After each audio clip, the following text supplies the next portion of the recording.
but thank you so much. I appreciate it. Thank you. Thanks, Stephanie. I'm just going to do the intro.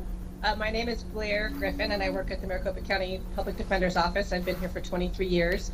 I work primarily in the justice courts, and Liz actually reached out to me prior to APDA asking if I would be interested in doing the seminar with her, and I was really excited about it because it is something that I am passionate about and believe strongly in, and has helped me a lot in my practice and in my life. And also, I do believe that Lisa Posada is correct. The reverb is strong. It's pretty funny. We're the last minute addition to the last minute ethics.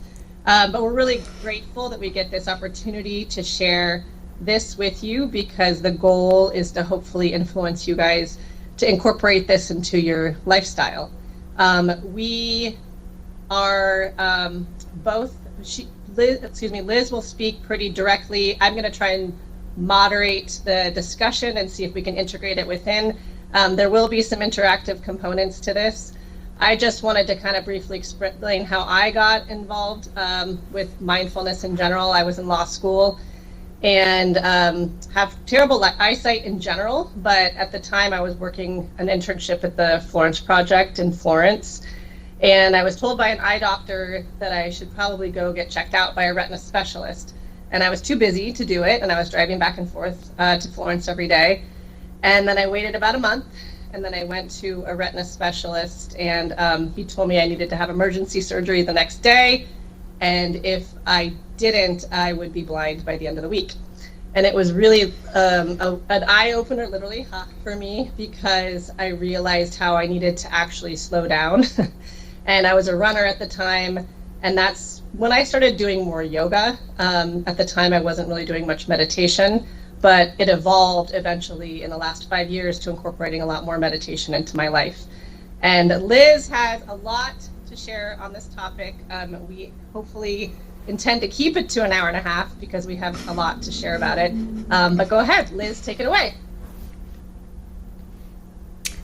All right. And can you let me know, Blair, is the presentation showing?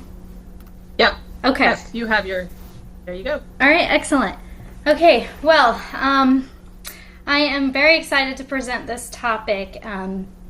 There is a lot to explain with mindfulness. It's not a naturally intuitive concept to understand, but I hope this presentation helps give a better understanding of it. And once you have that understanding and then you engage in some types of practice, that's when you really start to learn it. It's experiential learning that happens in how you understand mindfulness. But essentially, mindfulness is extremely powerful. It has been shown time and time again to help in people's lives in so many ways.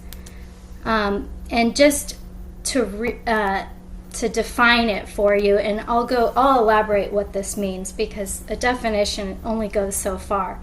But mindfulness essentially is just paying attention to the present moment, while you are also aware of the internal voice in your head that's constantly going, your thoughts, your feelings, and your sensations, and you're not judging it.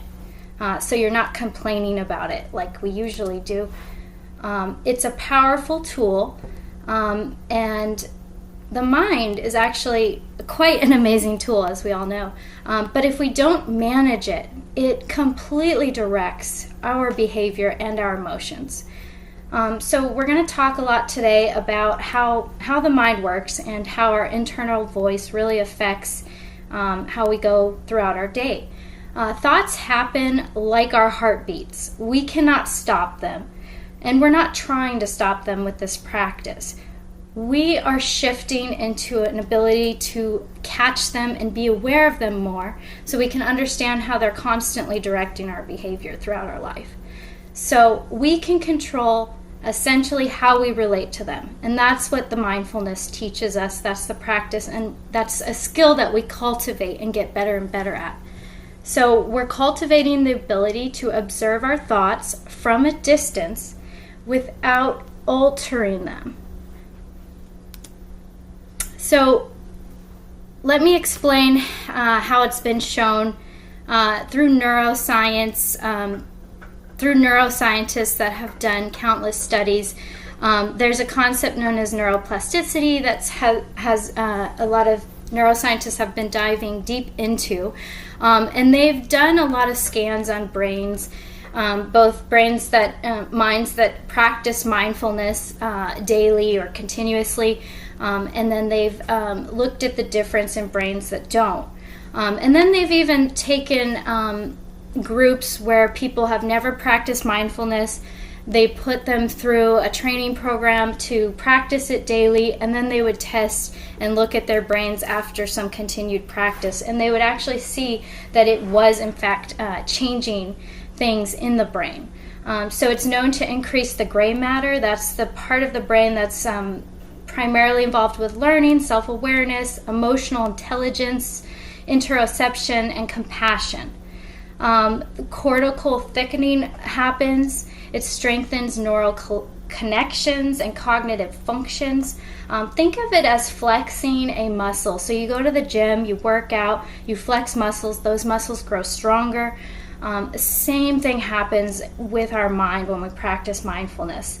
It improves our ability to have deeper attention, awareness, and emotional regulation. And the one thing that's very profound to me that it does is it's actually been shown to shrink the amygdala in the brain. The amygdala is the part of your brain that is responsible for worrying, for anxiety, for aggression and fear.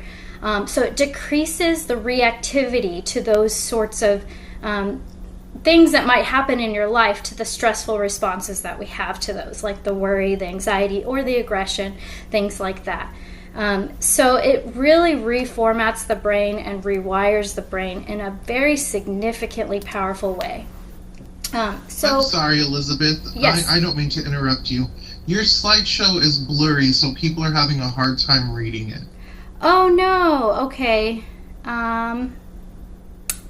Let's see. It might be your connection. I can try and share it on my end. Okay. Just give me a second to pull it up, and then I can. You can keep talking, and I will. If you want to stop sharing, I can pull up the most recent version. Okay, I'll stop sharing. Okay. You can keep talking. I'll modify Okay. it. Sounds good. I'll be there in a second. All right. So I will start at what mindfulness is not. So mindfulness is not about positive thinking, about trying to change our thoughts, about trying to trick ourselves. It's not about a relaxation technique, and it's not about going into a trance. So mindfulness gets very, very confused.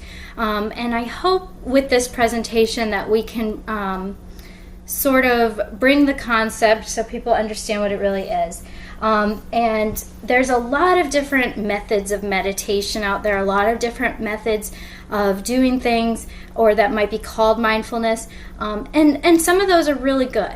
Some of those are good. It's good to relax the brain and do things like that. But mindfulness is really, really a powerful shift in sort of how we respond to what our mind is doing at any given moment. So one time I heard someone define mindfulness as it's sort of like stopping in the middle of whatever you're doing and just asking yourself, what is my mind doing right now? It's a profound question that you can ask yourself in any moment and really get to the bottom of just your mind, what it's doing at that moment, what comments it has on what you're doing, and how those completely can get in the way of acting wisely in any situation. So we think around 12,000 to 60,000 thoughts every single day, and we are not aware of them. They are just happening. And they're actually guiding our behavior. We're so used to the constant chatter in our head that we're just believing everything that's being told to us, and we're just letting it influence our everyday behavior, our everyday conduct, how we practice law, all of that. And it can really get in the way of how we can practice in a more meaningful way. So most of the thoughts, the 12,000 to 60,000 thoughts that we have every day, most of them are repeats. So a quote by Viktor Frankl, a Holocaust survivor, is very powerful to explain what mindfulness is. Between stimulus and response, there is a space. In that space is our power to choose our response. In our response lies our growth and our freedom. And if I could do a check, do we have the PowerPoint up? Yes, the PowerPoint is showing, Okay. and it's very clear. Okay, perfect. Thank you so much. Thank you. All right, so let's talk a little bit about what stress is. It certainly affects all of us. Stress is the space between what is and what is wanted. That is simply what stress is. It leads to a loss of balance of our system. Unchecked stress response causes hormones throughout our system that are shifting our everyday behavior when we're not really aware of what's happening. And then, of course, chronic stress leads to our system becoming completely out of its homeostasis, its balance. And it leads to our immune system being impaired. It leads to inflammation in our body, just all of that. And the CDC estimates that stress is responsible for about 75% of all doctor visits. It really does affect every part of our physical body as well as our mental. So how does mindfulness help? So when we engage in mindfulness, we're actually watching our mind. We're watching the thoughts and what they're actually doing and how they're affecting us. So we notice that our mind is just completely rehearsing, rehashing, kind of all day. We know that in the present moment right now, we are okay. We don't have to worry about what's going to happen tomorrow or all the 1,000 ways an event can play out. We don't have to do that. So we gain awareness of our unconscious patterns, and that awareness that we gain is revolutionary. It really ends autopilot living, which is where we're just constantly reacting to stimuli. We're angry about things, we're complaining about things, we're unhappy about situations that we can't change. All of that leads to a lot of our conduct and our behavior. That's not the most wise way we can live our lives. So mindfulness teaches us how to respond consciously rather than reactively. And it fundamentally changes how we relate to stress. So the typical way that we react in life and behave is under a doing mind. So the doing mind is how we typically engage. It's an adrenaline-based way of responding, the fight or flight. If you think about in the wild, we needed our adrenaline. We needed the blood in our system to rush from our brain to our legs so we could run faster and flee danger. We needed our heart rate to accelerate. We needed our breathing patterns to accelerate so that we could avoid danger. Our mind doesn't know that we are not still in that wild situation where we need to respond so reactively. Forgetting to turn in a motion or something, our mind doesn't know that we're not being chased by a tiger, because our body, the hormones, that the adrenaline and all that's going into our system when we're responding to those stimuli, thinks the same thing is happening essentially, and we need our bloodstream, our blood to change and go to our hands and feet to fight. Being aware of that and while it's happening can be quite revolutionary. So this is the problem-solving mind. This is our attempt to fix a perceived problem repeatedly.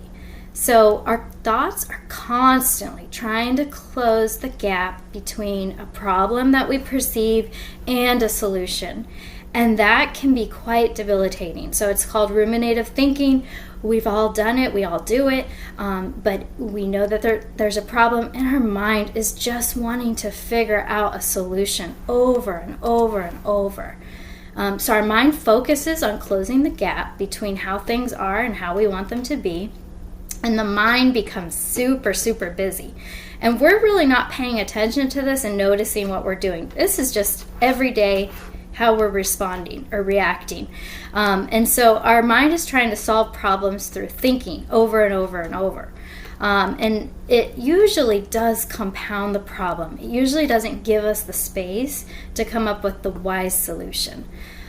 So really, these are the different minds that we can cultivate. So the doing mind is kind of the normal way that our mind reacts to stress and urgency, and it does lead out to burnout if it's unbalanced. So the being mind, this is the mind that we want to cultivate through mindfulness. That's where we're able to keep our mind presently centered, because we're bringing awareness to the mind. We're not watching what the mind is doing. We're more open and accepting. We're observant. This allows for rest, reflection, and then clarity to rise. And this is really essential for wisdom or insight. And often they call mindfulness meditation insight meditation, because that's what it is. We're gaining the insight. And so the middle way is what we want to cultivate and come to, which is where we're still having the doing mind when we need it, but we're choosing how we react. And that's, we're keeping a mindful balance between doing and being. We're not rejecting action, but we're not driven by our just auto reactivity. And that's, again, where wise action emerges. So managing stress mindfully. We're able to have a wise and appropriate response. We're not habitually reacting. And I'll give an example. I always give an example of stuck in traffic. Say you're going to be you're about 10 minutes late for a really important court hearing, and there is a car in front of you going 10 miles under the speed limit. Most of us in that position are just, our head is going, and we are so upset, we are angry, we are fuming, we are just, we start to drive dangerously, we're trying to get around the car, or we're honking, or whatever the normal sort of way that we might react in traffic in that situation. But mindfulness really allows us to remember, what is my mind doing right now? The reality is, I am going to be 10 minutes late. There's nothing I could do to change that.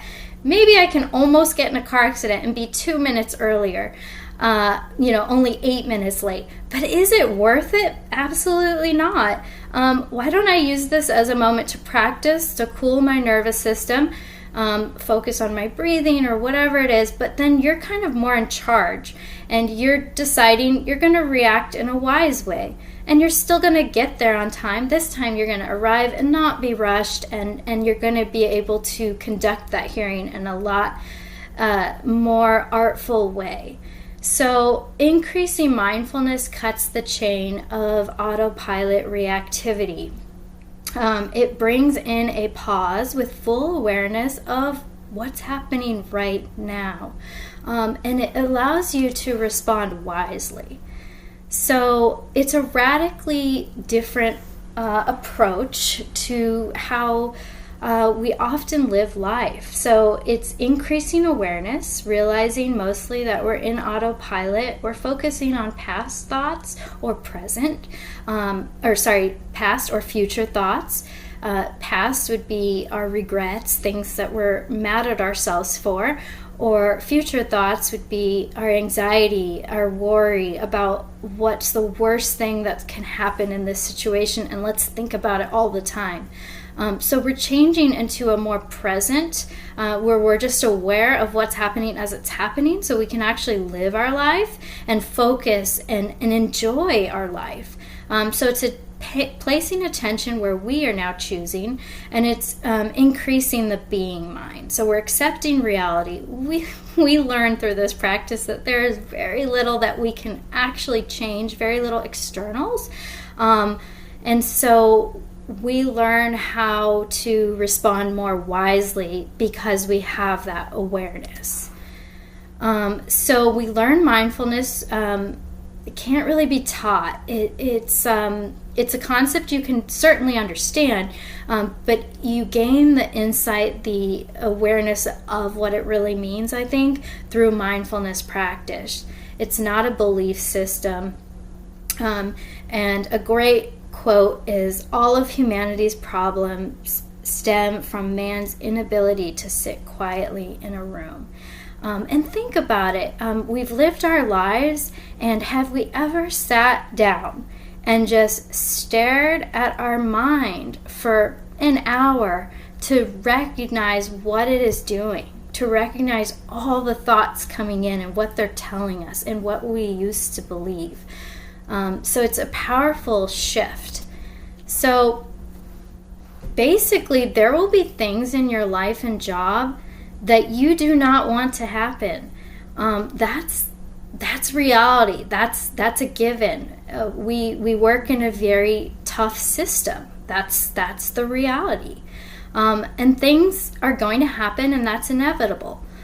That is the primary pain.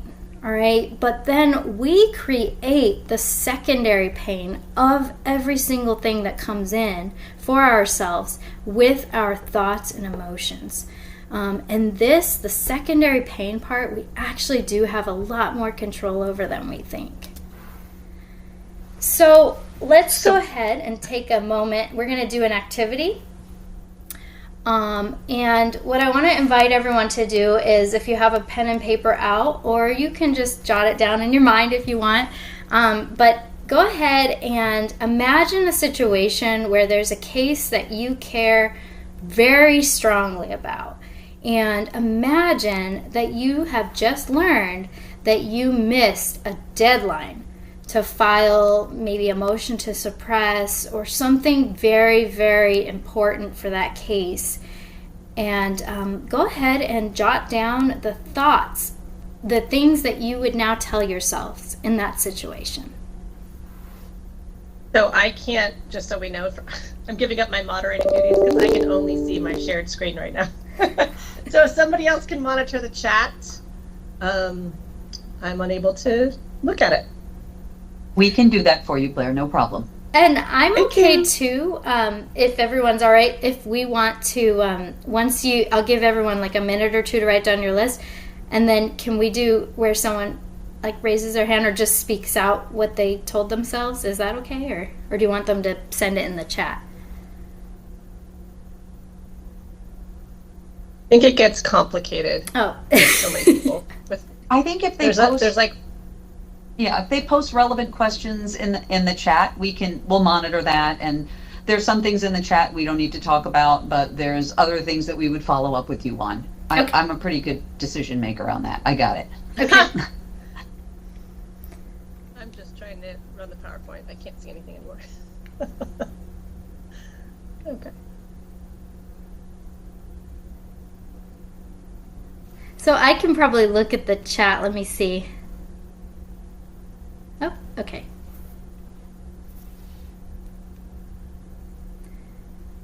So if anyone wants to write down, I guess in the chat, any thoughts that you would tell yourself in that moment.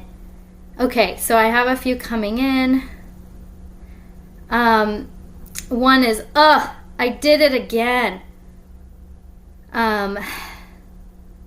Waited too long. Maybe I can file late or an extension. I should probably ask the prosecutor. And then another one, how do we respond? And then this is the one I get all the time. Someone told themselves, I'm going to get a bar complaint. Another one told themselves, I'm the worst attorney ever. I should lose my license. Another, ask for forgiveness and pray I can file an extension.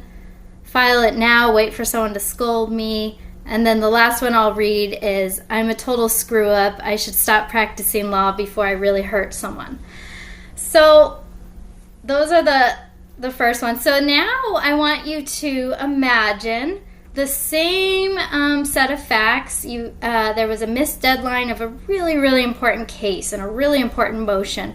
Imagine that you were told about that by a coworker. Now, what are the things that you're going to tell that coworker about the situation?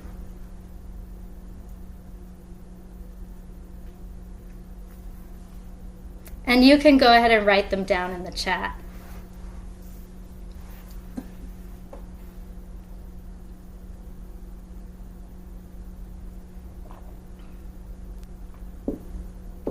The second one is the coworker missed the deadline. So now you're switching to what you're going to tell them. So some of the comments I'm getting is, everyone is human. Let's figure out how to fix this.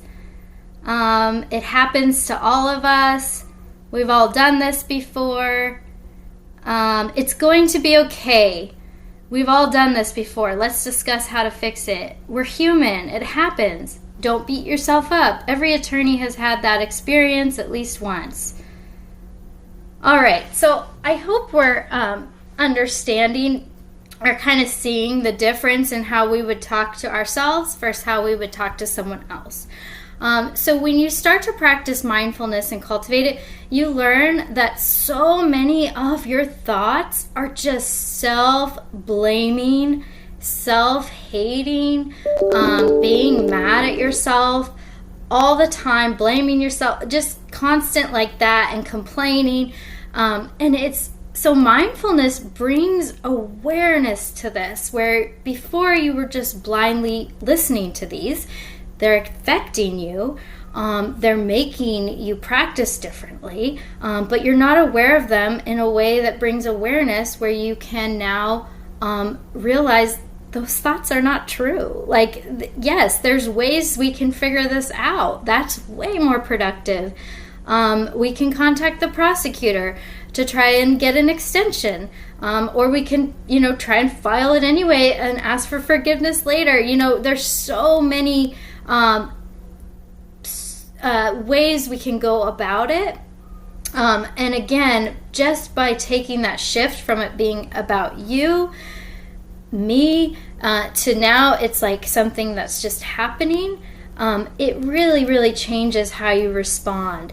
And hopefully that kind of brings some awareness to how mindfulness works. So let me make sure that I'm watching the Teams PowerPoint. Okay, here we go. Okay, so how to cultivate mindfulness. So hopefully this part is going to explain mindfulness a little bit more too. But how we cultivate mindfulness is through various ways. But to explain kind of how it relates to meditation. So meditation is sort of a formal way to cultivate it, and that's something you can incorporate in a daily practice. You could do 10 minutes a day to start and grow from there. But there's several, like I was saying, there's several ways of meditating, and those are not mindfulness. So there's metta, there's compassion, which are great ways to meditate, but those aren't specifically mindfulness. And then there's TM, which is transcendental mind. That's where you're really focusing to develop your ability to just focus. But then where it intersects with mindfulness is where you're developing both awareness, but also equanimity. And so what equanimity is it's your ability to be non-judgmental and to know that this is happening. Okay. Like, it's your ability to kind of be okay with what's happening. It's the idea of like meditating and you have an itch and just being like, I don't need to scratch it. It's just an itch. And I know that sounds funny, but I'll just say, so I've done 5 now 10-day silent retreats. And in those, you really learn how your mind works and really what your mind just repetitively does and how it's been influencing how you are and how you respond to life. So some of the sits that we end up doing in those mindfulness retreats are, it's usually like 10 to 11 hours of meditation a day. It's silence, complete silence for 10 days. And towards, I think by day 5 or 6, they start to do the Atitan sits, which are, there's 3 sits a day that are that way, group sits. And we are told for the hour that you're going to be meditating, not to shift your position, not to physically move. And no one is standing over you and making sure you're not physically moving. But I will tell you, the first time you get through a 1-hour sit without any movement is quite revolutionary, because you really get that insight of everything is just changing, reality is happening, and I don't have to constantly try and shift and change to try and be okay. I can be okay with what's happening, and I can go from there. So how to practice. So again, it's through meditation. It's sitting practice. So Vipassana, or it's also called insight meditation, that's the one that's the cultivating mindfulness. You're cultivating awareness. So you're aware. You're just completely aware of sensations on your body. You're completely aware of what your mind is doing. And you're bringing attention to it. You're focusing on it. That's your focus. And while being aware, you're knowing that you don't need to judge it. You don't need to have a say on it. You can just know that it is there, and you're developing your ability to be okay with it. And then Anapana is that's like the precursor to Vipassana, and that's where you focus on the in and out of your breath in your nose, and that is how you're developing your ability to focus. And again, you can bring in the equanimity where you're okay with the sensations that you're observing. And you're not reacting to them. That's the big one, is we're trying to cut the chain of blind reactivity. So different ways to practice meditation. Another way would just be a body scan. You could do a body scan from your head to your toes, or from your toes to your head, and just engage with every part of your body and realize, what's the sensation I feel there? Okay, and move on. You're not reacting to it. You're not doing anything. You're not trying not to shift your position. You're just knowing that it's there and it's happening. And I'll go more into that, on how that works and why it works so well. And then there's, of course, yoga, mindful movement.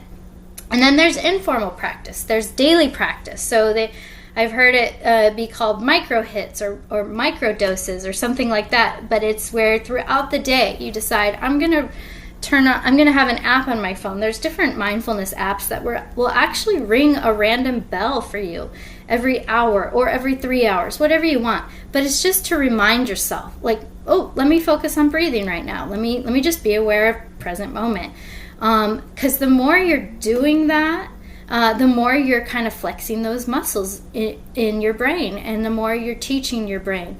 And so the informal practice is really good. And the secret to success is continuity of practice. So you can meditate, 10 minutes a day, every day, and it will create a shift. It will create some awareness for you.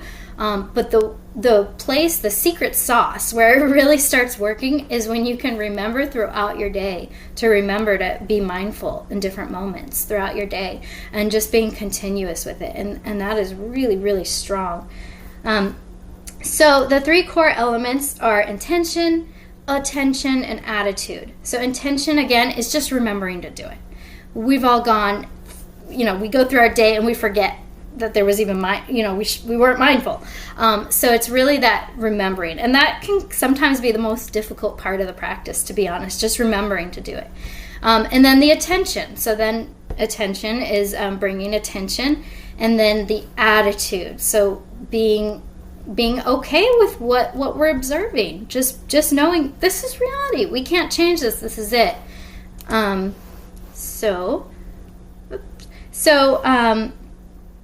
Meditation. So Thich Nhat Hanh says, walk. Sorry, it's very small for me to see, but it says, walk as if you are kissing the earth with your feet. So one way to practice is walking meditation. So you can decide every time you leave your car from a parking lot into a court or something like that, you're going to just pay attention to all the sensations happening in your footsteps. Just by shifting that, you are now kind of, I don't want to say turning off your thoughts, but now your attention is not on your thoughts blindly. Your attention is now on the sensations in your feet, and it is powerful. You will shift your whole kind of attitude and behavior shifts, and then when you're going in and dealing with prosecutors and stuff, in my opinion, you're a lot more effective.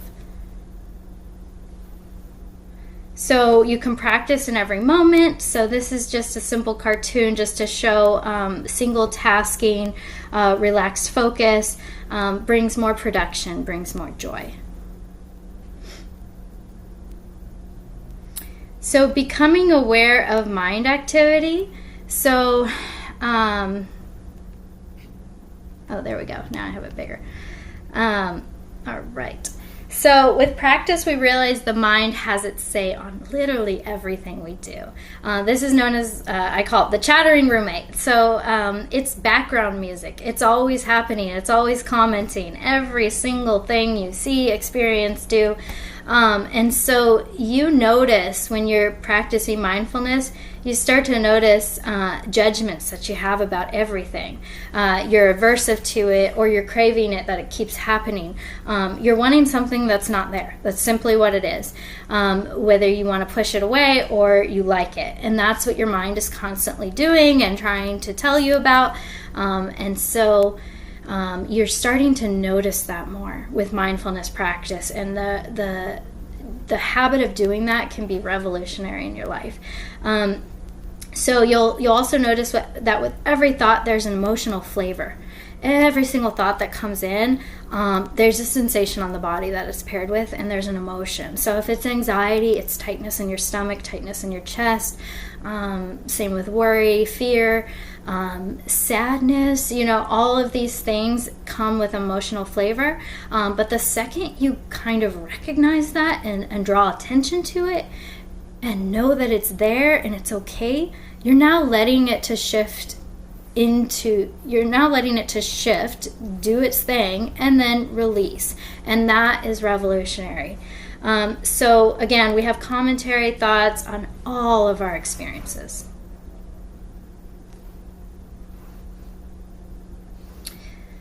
So again, thoughts are like the chattering roommate that won't stop. And if you can start to bring awareness of it like that and not believe all the thoughts, that is where the shift changes. That is where you completely change to this reactivity that we constantly do, the blind reactivity, to now being wise about how you respond. And so you're not letting them guide your behavior again. You're aware of them. So without mindfulness, thoughts kind of direct you without realizing it, and you notice little else around you. So not paying attention to them, it passively allows your subconscious to just digest them all, to believe them all, and those beliefs influence you. So instead, and it's as much as you can remember to do it, but remember to watch your thoughts from a distance with understanding that they aren't necessarily true. The I suck thoughts, things like that, they're not true. And they're just constant changing happenings. The mind is going to have its say on every single thing. Usually it's negative. That's just how we're wired. And so when you bring awareness to that, man, it is a beautiful thing.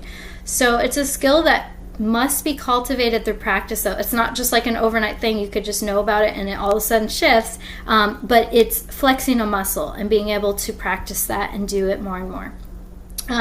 So you're making progress when. So before I go into those, so there's a few ones too that I'll add to this list, but one of the things that I've noticed, and a lot of people notice, is you learn to develop better systems. So it really does help you to be more efficient. You learn where to put out fires and not to put out fires. You learn where you're going to be most effective, because you get a much broader, bigger picture. You're more aware of what situations actually are, not just your narrow perceived focus. And you're able to really build better systems, whether that's training your your paralegal staff to work in a more efficient way that helps your clients, things like that. And then you start to silently laugh at your own thoughts. That's when you know you're making progress. You're like, did I just say that to myself? Like, of course that's not true. And so when you're like a distant observer of a lot of your thoughts, you know, they're not true anymore. You know that they're not true. So really things that used to really bother you start to not bother you as much anymore. And then you develop the sustained happiness and just the more content more often. So it really is a practice of letting go as well. And it's a wisdom that develops over time through experience. You truly start to understand that everything in life, all things arise and pass. Nothing is permanent. Everything changes. And you learn that suffering really is the tension around pain. So pain times resistance equals suffering. So if your resistance is 0 to a situation that's already happening, you're still going to experience the pain, but the suffering component is gone. And that's huge. So in meditation, that's what we do. We sit with pain in the body. So my first 10-day, there was a lot of pain. That is a lot of physical pain. That is very, very, very common among a lot of meditators because you've never sat for that long so much. And, you know, your back aches, your legs ache, things like that. And I will tell you by, I think it's day 6 or 7 of my first sit, my first 10-day course, I was blown away. There was one sit where we're not to move, and I just noticed I've always had kind of neck, shoulder pain.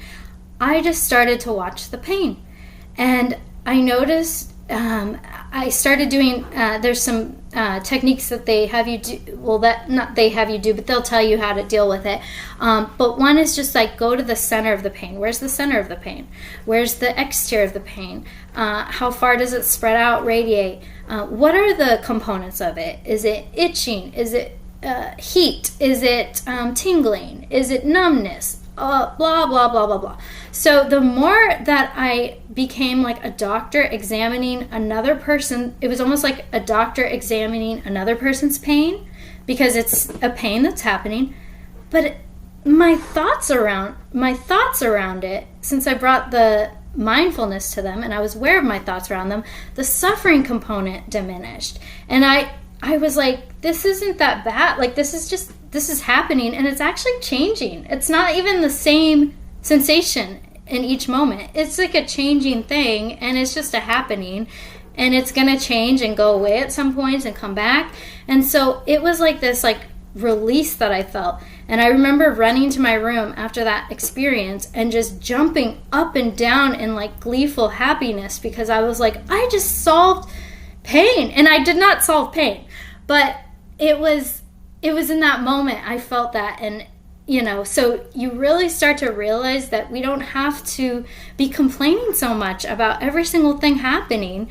And when you kind of release that from your mind, or when you bring awareness to it and you're able to kind of let it go, release it, that's where the transformation really comes in. So resistance is not really necessary because it is happening. And so it's easier to do when you truly really get that insight that this too will change. Everything will change. Nothing is forever. All right. I'll shift it over to Blair at this point. Yeah, sorry. So I added these slides, Liz, before we did our whole thing. So, you know, perfect. I guess we'll run with it. Yes. I can't find your slides. So. No, you're good. This is great. Okay, so when I was, we were planning this together with Liz, I wanted to contribute something to everybody about practical application of mindfulness, because I know it can get a little, what's the word I'm looking for, like esoteric when we talk about all of these concepts that may not be as comfortable for everybody. And I just wanted to show people some practical applications of how you can apply it every day in your lives and at work, especially as attorneys. Basically, I mean, mindfulness is paying attention on purpose. You know, that's That is the intention of it, as Liz has been explaining. What she has done is amazingly commendable. I have never in my life done a 10-day silent retreat. My mind is like blown at the idea of it. I'm super pumped if I can meditate for like 20 minutes a day, but that's it. Like, honestly, it's just integrate it however you can in your life. I wanted to just kind of bring up conscious communication, because I think we can avoid a lot of conflict based on what we say and how we say it. And a lot of it has to do with just being present with whoever you're talking to. When we did this at APDA the other day, what I pointed out was, it is really annoying when you're talking to somebody and they're on their phone or they're looking at the person behind you and they're not actually paying attention to you. And that makes what you're telling them feel less valuable, right? And of course, that's only the thoughts you're telling yourself. But I think I just want people to be aware of this when we're talking to our clients, right? I think if you recognize that this is a very valuable experience to them and you're able to be present in that conversation, you're going to be able to gain their trust a lot sooner in terms of your relationship with them. So there is an Arabic proverb that ask yourself before you say anything, is it true? Is it kind? Is it necessary? If it's not those things, then, maybe it's not necessary to say. Obviously, that's different when we're telling people they're looking at a lot of time in prison.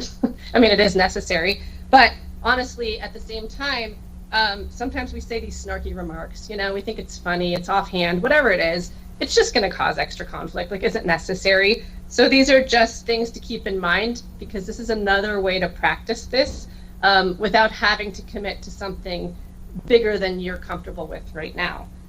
Or a hostile email from a prosecutor. I had an attorney call me recently about how to respond.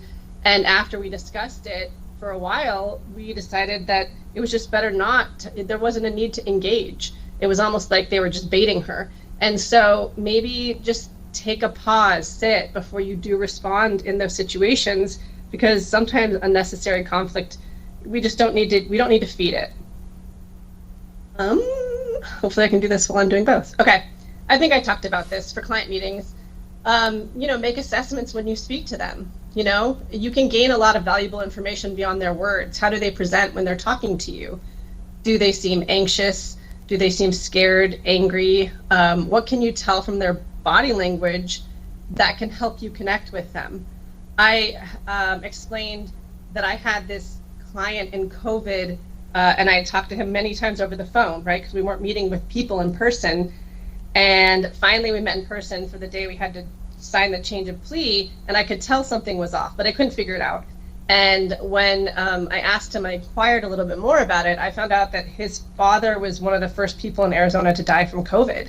And the DUI happened as a result of all of the trauma that he was going through. But unfortunately, this didn't come up ever really in our conversations on the phone. It was only apparent to me when I saw his body language.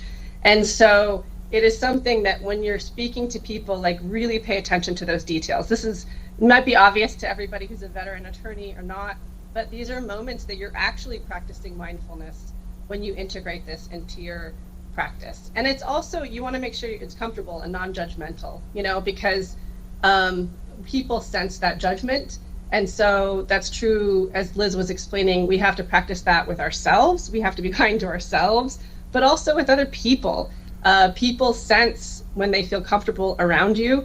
And so I feel like as I've integrated this into my life, I don't have as many confrontational, conflictive experiences like I definitely had 10, 15, 20 years ago. All right. I have this theory that I tell my kids all the time, when they're dealing with bullies or whoever, when you have a difficult client who insults you and calls you names, everybody's had one of these clients. And it's hard to disassociate from these experiences. But this bubble theory that I have, you don't want to attach, to that experience. You don't want to let whatever their hurtful comments or rude comments are really internalize. You don't want to internalize it. And so I want everybody to create this visual. Take a step back. Don't take their comments personally. It isn't about you. I added the book, The 4 Agreements. We have a resources list that we provide to everybody at the end of the seminar. And one of the 4 agreements is don't take things personally. And it's the same concept. Don't take it personally. They have their own stuff going on, right? And so you imagine you have this outer layer, it's your bubble. You let the good stuff in, but you keep the bad stuff out. And we have to mentally not allow that stuff to permeate our bubble. And then you do your best. I know it kind of sounds ridiculous, but honestly, I think it helps, because as soon as you start absorbing all of that stuff, it eats away at you. And so the best that you can, stay present, be in that moment, make sure that they feel heard, but you don't have to internalize it all. It doesn't benefit you. I do believe that you can practice this, obviously, not only at work, but in your legal practice as well. Obviously, I have this theory too, like the first second you pick up your kids, the first time you go back and see your partner or spouse, that's really when you're going to get the best reflection of how their day was. And sometimes it's good and sometimes it's not so good. But that is really the moment to try as much as you can to set aside everything to be present for them, even if it means they're lashing out at you. There was a policy at my kids' preschool that you could not be on your phone when you picked them up. They were very intentional about that, because if you're looking at your phone when you pick up your kid, that's what's in their head. And so it's the same thing, try to be present when you're checking out at the grocery store. Don't be on your phone. I mean, even if it's just a cashier, it's still a moment in time to be present with somebody and connect with them. And it's these moments that Liz is talking about. We have to keep practicing them in order for them to become natural and just a part of our everyday life. And obviously, when you're picking a jury, this is a time, I think, to be the most intentional. We have to be present. We make eye contact. You can make so many connections with a jury just by looking at them, and you get a sense, maybe even of their character. It's nonverbal communication, but I believe that we can make a really strong connection with jurors just by taking time to paying attention to them. And I also think that jurors are very, very observant. They're hungry for substance, and so they are watching the way that you respond to things. And so I think that obviously, in my opinion, in this practice, is one of the most critical times to be present and in the moment. I have a lot of baseball and softball in my family. It's everywhere. And we were watching a game, and I saw there was an outfielder who made a catch, and he fell through the wall. It was something that I wondered before the start of the game if he takes notice of his surroundings, like how high is the wall, how low is the wall, how padded is the wall, what's behind it. And then made me realize that as attorneys, we also have the ability to practice this level of presence before trial, right, or before an evidentiary hearing. You will be more confident and more prepared when you take the time to notice your surroundings before these big moments. So when you go into the courtroom prior to the hearings, make sure you really are paying attention. What type of IT equipment does the court have? What supplies do you need to bring?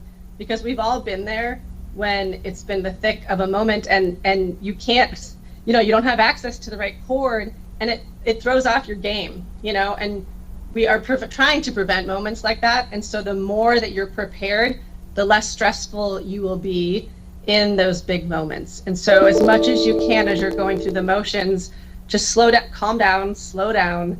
And I think overall it will help holistically with your entire practice. And people sense confidence and calm, right? And so the same thing is relayed to jurors too when they're watching your approach in these cases. Additionally, it's really important to pivot.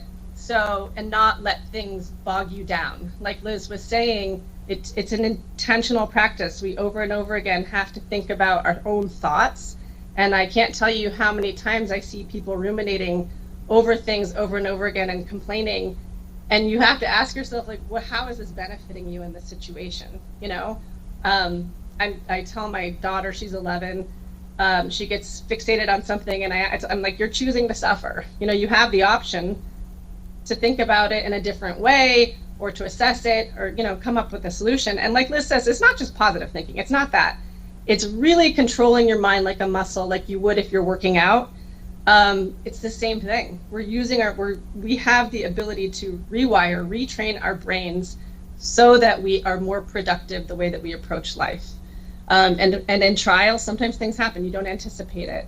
And so you really have to internally digest it, but remain focused and prepared so that you can pivot and be resilient. And the more that you practice this, the more when the hard moments come, you also will be resilient. I'll give Liz a lot of credit. We had a PDA on Friday, and she had the time wrong, and it's okay. Like, that's fine. We pivoted, and we started the presentation, and she just came in, and it was fine. She just got up there and she started presenting, and she apologized after, but it was smooth as day. You would have never known that if I walked into a presentation and it had already started, and a lot of people would have a panic attack at that moment, and she was fine. It was like, okay, next slide, move right into it. And that's a perfect example of pivoting, right? Like that you're presenting in front of a lot of people, or today, right? Okay, yeah, we'll do this again today in front of 400 people. You pivot and you figure it out and you move forward, and it just makes everything a lot better in the long run if you're able to make those assessments with ease. And just be mindful of how much energy you spend on anything when it doesn't go your way, right? I mean, just the perpetual complaints, this sucks, da da da da da. At the end of the day, yeah, it probably does suck. You're right. I get it. Things do suck now and then. But how much do you want to spend time thinking about how much it sucks? At the end of the day, you're not getting into a better place if you keep focusing on how much things suck. Yeah, it sucks. Think about it. Remember it sucks, and then you got to figure out another thing to move forward, because it's just going to help your resilience in the end. Preventing burnout, right? At the end of the day, that's what we're all trying to do. These jobs that you guys have are so hard. They are so hard. I have so much respect for everybody in our community that does this day in and day out. And the only way to stay being effective is to practice techniques that will help you function. At the end of the day, we have to function. If we're burnt out, how effective are we, right? And so not only with our jobs, but with our families, with the people that matter to us the most. And sometimes we don't have a whole lot to give. And so that's obviously why I said, ask for help, ask for support.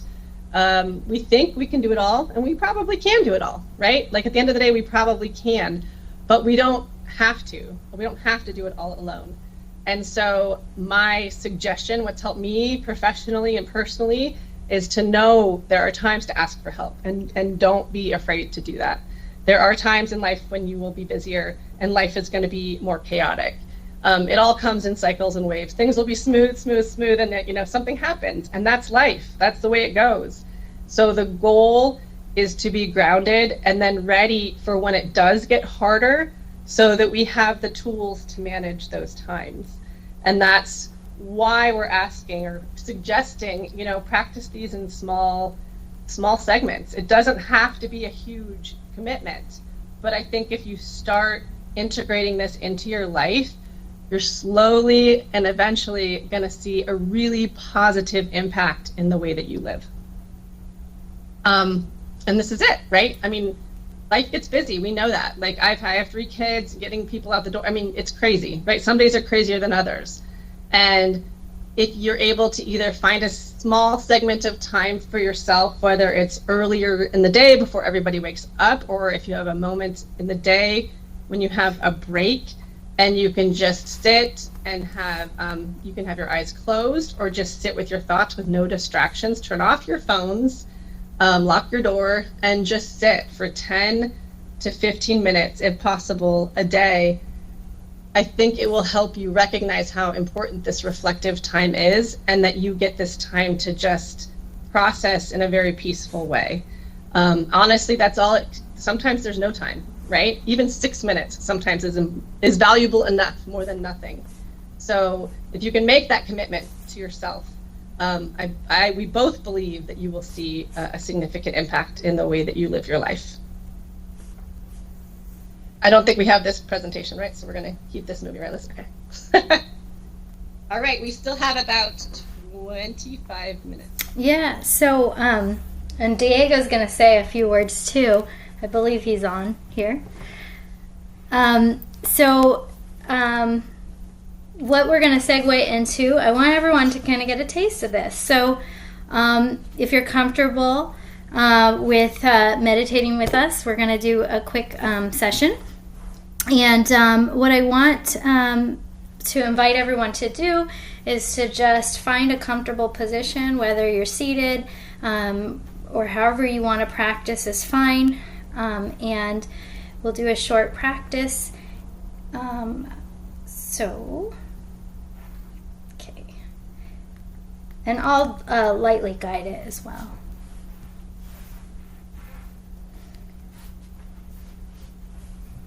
So find your position.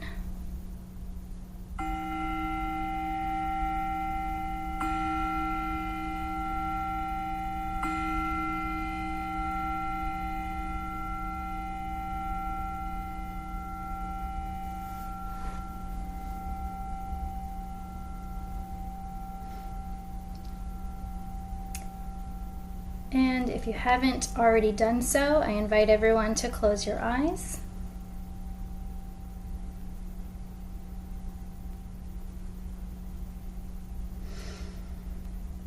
Just bring awareness to this moment. And I'll ask everyone to first focus on their breathing. Whether you feel it at your nostrils, whether you feel the in and out of the breath there, go ahead and bring your awareness to that area. If you feel it in your belly, you can bring your awareness to that area. And all we're doing right now is paying attention. We're paying attention to the sensations in those chosen areas.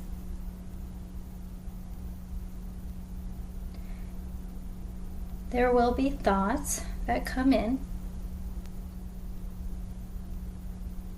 and thoughts happen like the heart beats. They're going to happen. Mindfulness is about just noticing them, but not going into them. So just letting them be there and bringing your attention back to the sensations of your breath. Every time you remember to do this is a moment of mindfulness.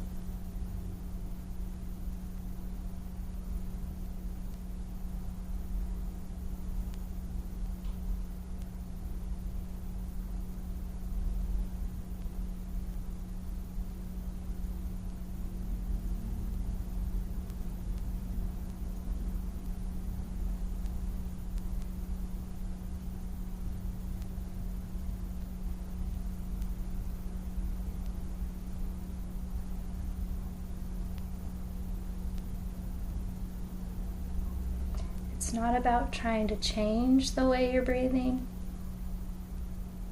You're just letting breathing happen, and you're paying attention to it.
Thoughts may continue to arise and pass.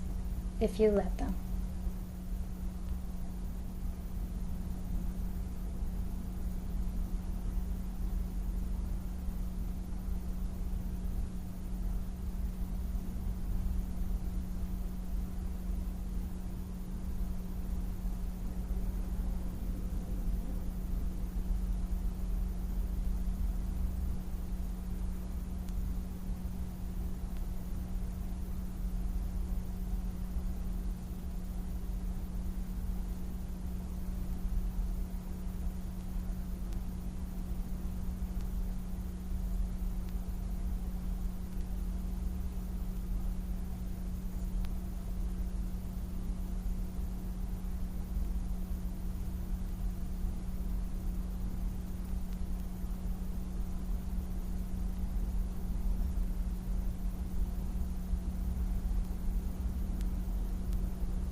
It's coming back again and again to the sensations of your breath or any anchor that you choose.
We're not trying to change anything. We're just aware of what's happening while it's happening.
We're not fighting with ourselves, not telling our thoughts to go away.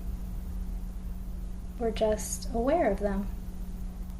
The moment of awareness is the moment of mindfulness, where you can choose where to redirect your attention.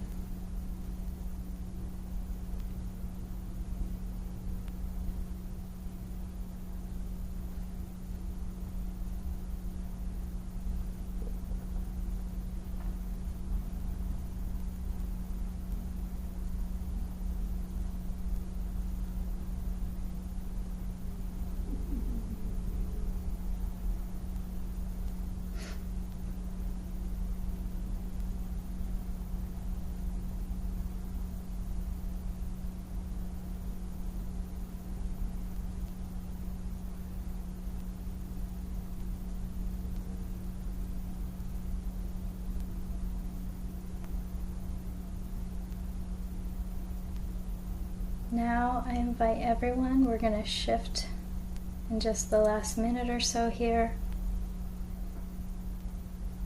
to loving kindness meditation to end this session. You can listen to these phrases or repeat them silently back to yourselves. May all beings be happy and peaceful. May all beings be safe and protected. May all beings be healthy and strong. And may all beings be free from suffering and live with ease.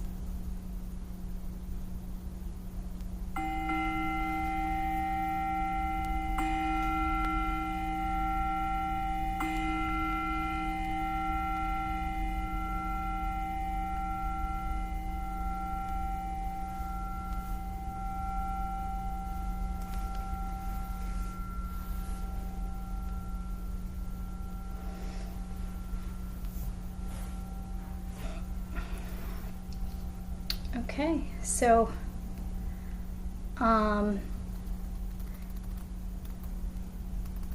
I hope everyone got sort of a taste for a moment of silence that we took. So an old Zen saying I'll just finish with is let go or be dragged. And one more is, this human is a guest house. Every morning, a new arrival. A joy, a depression, a meanness. Welcome and entertain them all. And I will turn it over to Diego. Thank you, Liz. Thank you, Blair, for your presentation too. So you've all heard that we just did this on Friday, and it's a great experience, I think, for a lot of folks who come to mindfulness the first time. And so what I'm going to do is just take a few minutes to hopefully give you some insight and some encouragement to adopt mindfulness. I've been an attorney for 30 years now, and to be frank, sometimes the job can be very stressful, as you all know, and sometimes our bedside manner can wear a little thin. And sometimes our relationships with our children and our partners can be strained by the stress that we're going through. Off the top, I would just like to urge you all, mindfulness is a tool. It's a tool just like you would call an expert and ask an expert if you needed help on a case, or you needed an investigator, or you need a paralegal. Think of mindfulness as a tool that you can use to improve your performance as an attorney, but quite frankly, more importantly, to improve who you are as a person. My journey to mindfulness started when one of my kids came up to me, my daughter, when I was speaking to her and I was getting upset over something, and she just looked at me and she said, "Dad, don't get triggered." Right? So then that made me think about what I was doing and how I was reacting. And at the time, I was not only practicing as a criminal defense attorney, but I was also serving in the state legislature. And in this political climate, I didn't realize what the stress was doing to me, and I didn't realize how stressful things had become for me. So I was getting stressed from work and having to balance my calendar and balance my clients' expectations, and working with colleagues on both sides to try to get my calendar moving and to keep my cases moving. But then I was also having to deal with some folks in the state legislature that, quite frankly, are very difficult to deal with at times. Because, you know, in that job, in both of our jobs, we're required to show respect and consideration to folks that sometimes it's very difficult to do that with, because they don't reciprocate, right? They don't respect others, they don't listen to others, and we're expected to take the high road each and every time. And so I started to look around at how the stress was manifesting in my life and what it was doing to me health-wise, you know, hair falling out, getting heavier, just not feeling well, the cortisol levels just through the roof. And I started looking into things, and mindfulness was really something that just came to me, fell into my lap, and I started to look at it more and more. And so then I'm the type of person who needs a practical guide towards something. Liz is a master level at this. She's just done so much work. She's really just amazing in how she explains it to folks. Blair shared her experience with you as well. But me, I'm kind of, I'm a caveman a little bit. I need to have like something very simple that I can follow. So if you are one of those types as well, then I'd urge you to get a book called Good Morning, I Love You. There is a bibliography that Liz has prepared, and I'm not sure if she's going to be able to share it with us over this presentation, but if she does, that book is listed, but it is a book. It's widely available. You can get it online. You can get it at Barnes & Noble as well. But it is a book that helped me walk through my introduction to mindfulness and how to practice mindfulness. And so once I started to practice mindfulness, as Liz described it, you reach that moment, you reach that trigger, you're in court or you're dealing with your kids or your partner, and they say that thing that triggers you, and maybe you're like me, and you start to tap your foot, or you start to tap your your pen, and you can feel your temperature, your scalp starts to get hot, and you can feel yourself getting ready for a fight. And I realized that there had to be a better way. I couldn't do that anymore. The career's just been too long, and I'm getting to the point in my life where I just want to make sure that I'm making most out of the things in my life. So I looked to mindfulness, and mindfulness does teach you how to take that pause, teach you how to be mindful of what you're going through at that moment, and to remove yourself from that moment, and then think about what you're going to do next. And for me, I needed to know what the next was. And over the past, several months, maybe a year and a half, I've landed on compassion.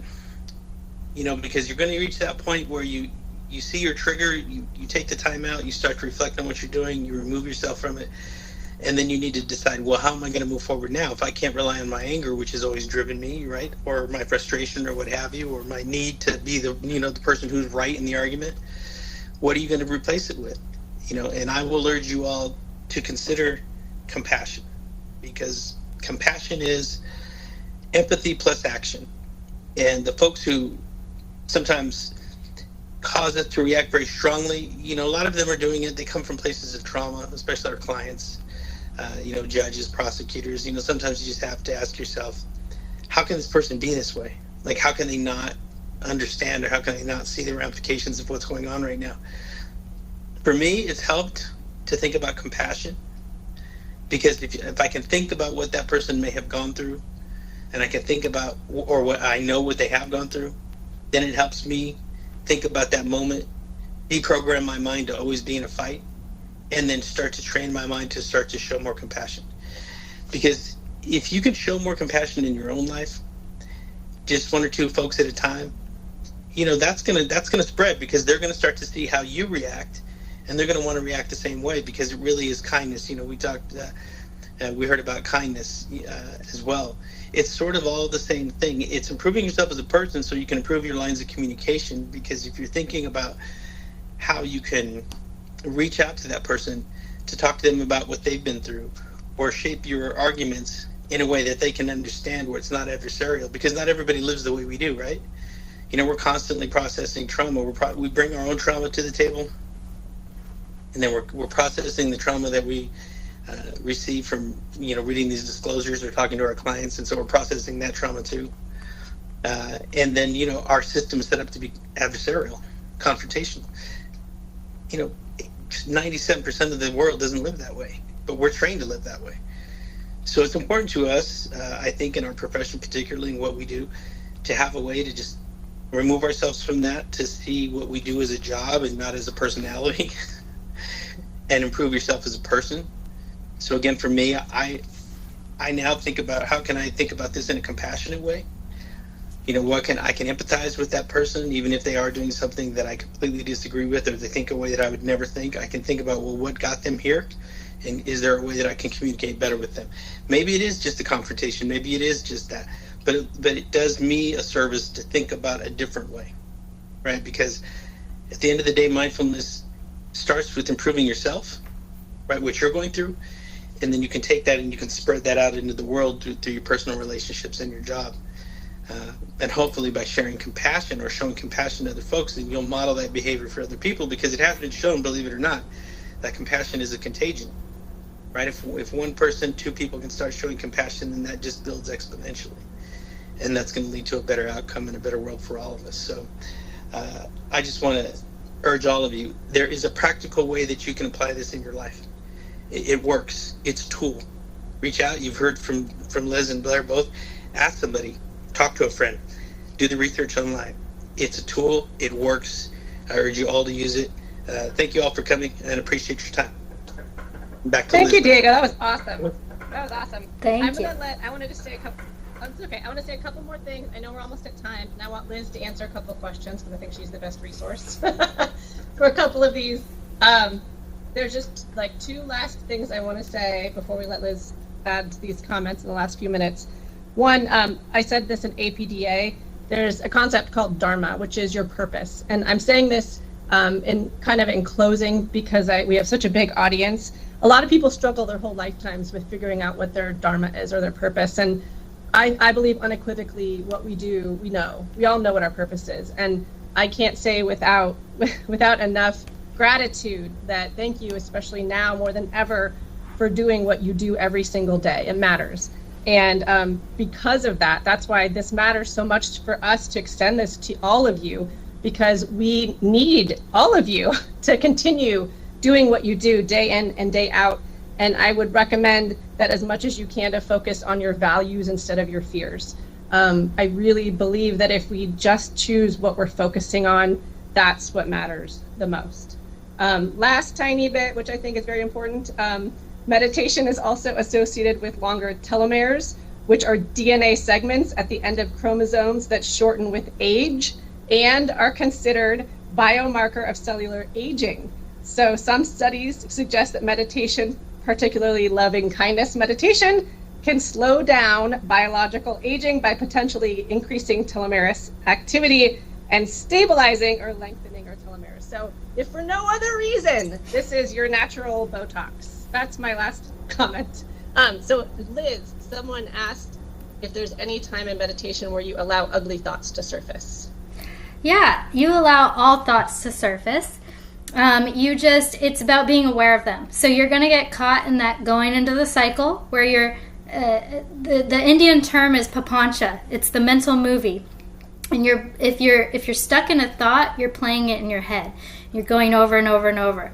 So in meditation, you're just aware that the thought came in. It might have been the most ugly thought you could consider, but you're just aware that it happened and you're like, okay, like, all right, like you're not biting on the hook, you know. You're just seeing it and you're letting it play like a movie. I mean, not a movie that you're going into. So that's what it's about. And you're starting to recognize we do have it's a horror movie. We have a lot of ugly thoughts. We can't control them. They're just happening. And so really it's just that shift. And you're just like, oh, okay, there's a thought. That's an interesting one. And Abby Jensen put a comment in the chat. And yeah, exactly, 100,000,000%. She said the most helpful mindfulness practices she has found is whenever a thought, sensation, or emotion enters her awareness, she says to herself, wow, isn't that interesting? To simply take an approach of curiosity to whatever is happening internally, but as you said, without an intention, need, or desire to explore what it's about or where it comes from. Because yeah, it is just a happening. It's the heart. It's like the heart beats. It's just happening. Don't let it affect you. That's all it is. So it's awareness.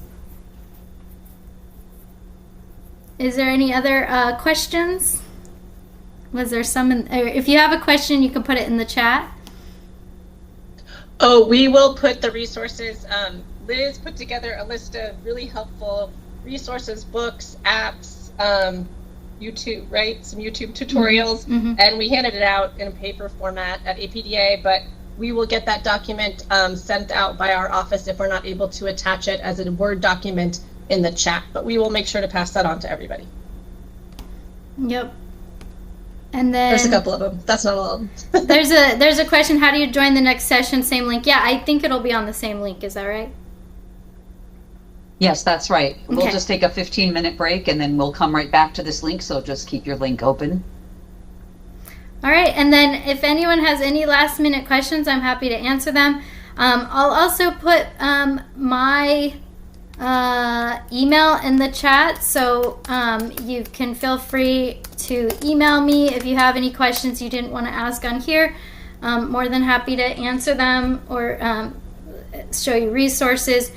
Of course, like Blair was saying, our handout, there's lots of podcasts on mindfulness, great to listen to learn more. There's so many teachers and Dharma talks and things like that on YouTube to explore. So many great people practicing out there that have really great ways of explaining it. And then there's just like so many ways to practice it. Our handout has the link to, I think, the UCLA mindfulness-based stress reduction class. I think it's a free class you can take online, and a lot of attorneys have found that to be super helpful. So lots of things. And then, of course, all of us, Blair, Diego, and I all put together our favorite books on the topic. A lot of those are available as audiobooks that you can listen to if you don't have time to sit down and read them. So, yeah. Thank you. Thank you. Good job, Thank you Liz. so much. We really appreciate Thanks, it. Diego. Thanks. Everybody, Bye. yeah, thank you. Bye-bye. We appreciate it. Thank you. For those of you watching, you don't have to leave and then log back in. You could just maybe turn down your volume for the next 15 minutes. We will be back at 2:45, and Jason Keller and our team will be getting his